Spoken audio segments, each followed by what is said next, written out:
આ વખતે લોકમેળામાં ડીકન્જેસ્ટ કરવા માટે ઓલરેડી 30% જે સ્ટોલોની સંખ્યા છે એને ઘટાડવામાં આવી છે. એન્ટ્રી એક્ઝિટના ગેટો છે એમાં પણ વધારો કરીને 2 નવા ગેટ આપણે ઉપયોગમાં લેવાના છીએ. સાથોસાથ આ વખતે ડ્રોનથી જે આખી પબ્લિક છે એના જે કેટલી ગીર્દી છે એના ઉપર નજર રખાશે અને ગ્રાઉન્ડની કેપેસિટી કરતાં જો વધી જશે તો એન્ટ્રી પણ સ્ટોપ કરી દેવામાં આવશે. એટલે ફાયર રિટાર્ડન્ટ, ફાયર ટેન્ડર્સ, ફાયરના તમામ અગ્નિશામક જે યંત્રો છે એ સાથે ફેસિલિટી ઊભી કરવામાં આવશે. આ દિશામાં અમે પ્રયાસ કરી રહ્યા છીએ.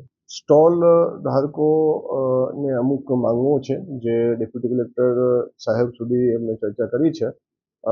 એમની સાથે વાટાઘાટો ચાલુ છે. એમની સાથે મિટિંગો યોજીને અમે કોઈ પણ ગેરસમજણ છે એ દૂર કરવા માટે તત્પર છીએ.